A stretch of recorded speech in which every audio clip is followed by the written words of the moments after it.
હવે તમે પણ ભગવાન શિવ પર અભિષેક કરો છો, પણ આપણને બે વસ્તુની જ ખબર છે ને, કા પાણી કા દૂધ, આ બે વસ્તુ જ આપણને ખબર છે. પણ કઈ કઈ વસ્તુ તમે ભગવાન શિવ પર અર્પણ કરો અને ભગવાન શિવ એ શું આપે છે? જેમાં સૌથી પહેલા ભગવાન શિવ પર આખા ચાવલ એટલે કે ચોખા ચડાવો તો તમને ધન સંપત્તિ ભગવાન શિવ આપે છે. આખા ચોખાથી તમે ભગવાન શિવનો અભિષેક કરો. ત્યારબાદ તલ ચડાવો તમે, એ પછી કોઈ પણ તલ હોય, લાલ સફેદ કે કાળા, કોઈ પણ તલથી તમે ભગવાન શિવનો અભિષેક કરો તો તમારા બધા પાપનો નાશ થાય છે. ત્યારબાદ શિવલિંગ ઉપર જવ ચડાવો તો જવ ચડાવવાથી તમારી ઉપર આવેલી કોઈ પણ વિપત્તિ છે, પરેશાની છે, આ બધી એ ભગવાન શિવ દૂર કરે છે. ત્યારબાદ શિવલિંગ ઉપર હવે આવ્યું તમે જે દરરોજ ચડાવવા જાવ છો ને પાણી, જલ ચડાવો તો તમને ગમે એટલો જ્વર એટલે કે તાવ આવતો હોય, તાવ મટતો ન હોય, એ વ્યક્તિ જલનો અભિષેક ભગવાન શિવ પર કરવાનું શરૂ કરે તો ગમે એવો જ્વર હોય એ જ્વર એ વયો જાય છે. ત્યારબાદ દૂધમાં સાકર ભેળવી અને તમે શિવલિંગ ઉપર અભિષેક કરો તો, અને આ અભિષેક ખાસ છે ને ભણતા છોકરા હોય ને એને તમે કરાવો દૂધમાં સાકર નાખીને, તો એની અંદર જે તેજ છે એ વધે છે અને એની વિચાર શક્તિ વધે છે, ભણવામાં આગળ વધે છે. દૂધમાં સાકર નાખીને નાના છોકરા ચડાવે તો એને ખૂબ લાભદાયી થાય છે. અને જે પણ ભણતા છોકરા ગમે તે હોય,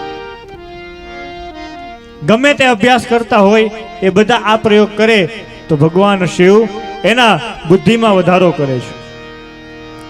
ત્યારબાદ શિવલિંગ ઉપર ગન્ને એટલે કે શેરડીનો રસ, એનાથી તમે અભિષેક કરો તો સાક્ષાત લક્ષ્મી પ્રસન્ન થાય છે. તમે સંસારના જે પણ કાંઈ વસ્તુ મનમાં રાખી અને ભગવાન શિવ પર તમે શેરડીના રસથી અભિષેક કરો તો બધી વસ્તુ ભગવાન શિવ તમને આપી દે છે. ત્યારબાદ ભગવાન શંકર ઉપર જે કોઈ ગંગા જળથી અભિષેક કરે એને મોક્ષ ભગવાન શિવ આપી દે છે. આમાં લખ્યું છે ને, રામાયણમાં પણ કીધું, જો આની ચડાવહુ ગંગા જલુ શોષાયુજ્ય મુક્તિ નર પાયો, કે જે આવી અને રામેશ્વરમમાં ગંગાજળ ચડાવશે એને સાયુજ્ય મુક્તિ ભગવાન કે હું આપી. ત્યારબાદ ભગવાન શિવ ઉપર આ કરવા જેવું છે, મધનો અભિષેક કરો તો તમને ડાયાબિટીસ હોય તો વયું જાય.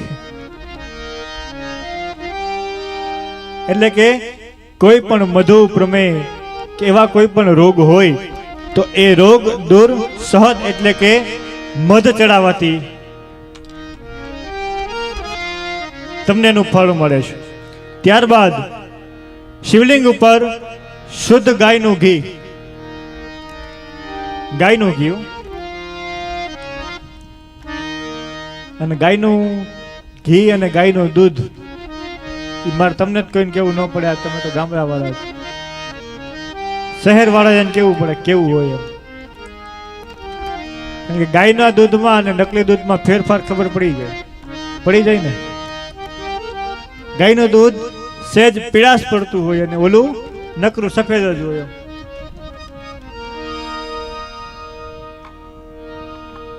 તો જે સાચું ગાયનું દૂધ અને ગાયનું ઘી છે એનાથી જો કોઈ વ્યક્તિ ભગવાન શિવનો અભિષેક કરે તો એના શરીરમાં અશક્તિ રહેતી હોય, વારે વારે રોગ આવતા હોય, આ બધું ભગવાન શિવ દૂર કરી દે છે.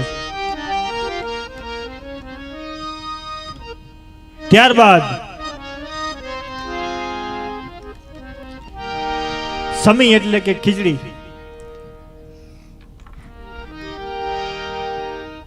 એના જલ લઈ એ જલનું પાત્ર ભરવાનું, એમાં એનું લાકડું પધરાવવાનું, અને એ પધરાવેલા લાકડાથી જે કોઈ વ્યક્તિ ભગવાન શિવનો અભિષેક કરે તો એના બધા દુઃખ છે ભગવાન શિવ દૂર કરે અને સુખની પ્રાપ્તિ કરાવી દે.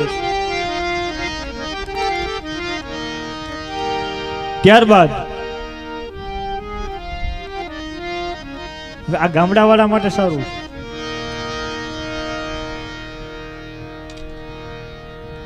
પશુ છે એ વારે વારે બીમાર પડતું હોય, પશુ સાજું ન રહેતું હોય, સરખું દૂધ કે ના આપતું હોય, સરખું રહેતું ન હોય, એ વ્યક્તિ છે એ સારું રે, સાજું રે, એના માટે દહીં, ઘરે દહીં બનાવી ગાયના દૂધમાંથી, અને એ દહીંનો જે વ્યક્તિ ભગવાન શિવ પર અભિષેક કરે છે, એના પશુઓ એ જે ભવનમાં રહે છે એ ઘર અને કદાચ કાંઈ પણ વાહન હોય એમાં ક્યારેય કંઈક ક્ષતિ આવતી નથી અને સુંદર રીતે ચાલે છે. આ દહીંના અભિષેકથી આ ફળ મળે છે. બધા આ બધાને ઉપયોગી ગામડાવાળાને, કારણ કે હવે તો ગામડામાં જ બધા પશુઓ છે, બાકી શહેરમાં તો ક્યાં રહેવા માટે જગ્યા ખૂટે છે, ત્યાં પશુ ક્યાં બાંધવાના છે.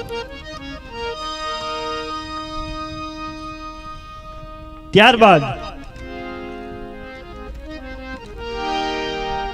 મધવાળું પાણી કરી અને એનો જે કોઈ વ્યક્તિ અભિષેક કરે છે, અને આ મહત્વનું છે, આ બધા કરતા હોય ને કમાય છે ઘણું પણ વધતું નથી.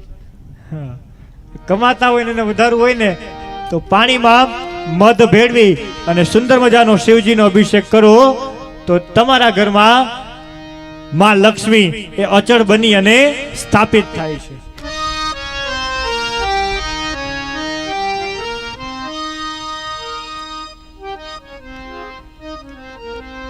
અને હવે આવ્યું આપણે જે આપણને ખબર છે દૂધ. દૂધ ચડાવવાથી એક તો પેલા તમારું મન બહુ અશાંત રહેતું હોય, વારે વારે ફરતું હોય કે સ્થિર રહેતું ન હોય, નકરા ન કરવાના વિચાર આવતા હોય, એ વ્યક્તિ આ દૂધ લઈ અને ભગવાન શિવનો અભિષેક કરે તો પેલા તો એનું મન સ્થિર કરે છે. ત્યારબાદ ભગવાન છે જે વ્યક્તિ આ દૂધથી અભિષેક કરે છે એ વ્યક્તિને સંતાન પ્રાપ્તિ ન થતી હોય, કે જેને પુત્રની પ્રાપ્તિ કરવી હોય એ પણ આ દૂધનો ભગવાન શિવ પર અભિષેક કરે તેમને પુત્ર પ્રાપ્તિ પણ કરાવી દે છે. આ દૂધના અભિષેકનું પ્રમાણ છે. ત્યારબાદ ખાલી ઘીથી, કેવલ ઘી, એમાં બીજી કઈ વસ્તુ ઉમેરવાની નહીં, એનાથી તમારા વંશની વૃદ્ધિ થાય છે. કોઈ દી વંશ તમારો એ અટકશે નહીં. અને છેલ્લે ઘણા બધા શત્રુ થઈ ગયા છે, અને શત્રુ દુશ્મનાહટ વધી ગઈ છે, હવે એમાં કઈ રસ્તો મળે એમ નથી. ત્યારે સરસવના તેલથી ભગવાન શિવ પર અભિષેક કરે, તેના બધા શત્રુઓ એનાથી દૂર વહી જાય છે. અને ઓલા શત્રુ સામે લડવા આવે એ તો ઠીક છે, પણ આ બતાવ્યું હિત શત્રુ. હિત શત્રુ કોને કહેવાય ખબર છે? તમે બેઠા હોય ત્યાં સુધી તમારી વાહ વાહ કરે, અને તમે જેવા ઊભા થઈને જાઓ એટલે પાછળથી તમારું જ ન બોલવાનું બોલવા માંડે, એ બધા હિત શત્રુ કહેવાય. આને ભગવાન સારી બુદ્ધિ આપી દે, આ સરસવના તેલથી અભિષેક કરો, એનાથી પ્રાપ્ત થાય.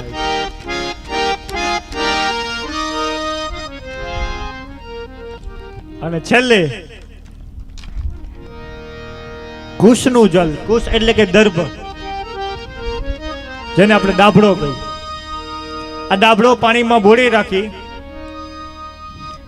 આખી રાત પાણીમાં બોળી રાખવાનું. સવારે એના જલથી ભગવાન શિવ પર તમે અભિષેક કરો તો ગમે એવો કુષ્ઠ રોગ હોય, કે જે કોઈ દી મટતો હોય, ગમે એટલી દવા લીધી હોય, ગમે એટલા દવાખાના ફરી લીધા હોય દેશ વિદેશમાંથી, જ્યારે તમને રોગ ન મળતો હોય એ વ્યક્તિ આ દાબડાના જલથી ભગવાન શિવનું દરરોજ અભિષેક કરવાનું શરૂ કરે છે તો એના સમસ્ત રોગ બધા ભગવાન શિવ દૂર કરી દે છે. આ ભગવાન શિવ ના અભિષેકનું પ્રમાણ છે.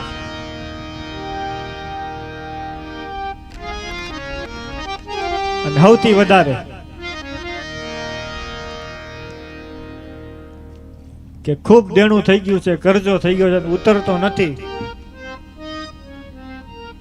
અને એ ઉતારવું હોય તો ભગવાન શિવ પર ફળોના રસ, ફળમાં આપણે જામફળ, સફરજન, ચીકુ, દાડમ, આ બધા ફળોના રસથી જે વ્યક્તિ 90 દિવસ સુધી સળંગ અભિષેક કરે છે એના ઉપરથી ભગવાન શિવ એ કર્જની મુક્તિ અપાવી દે છે. આવા ભગવાન દયાળુ ભોળોનાથ છે. ઉમાપતિ મહાદેવ કી જય.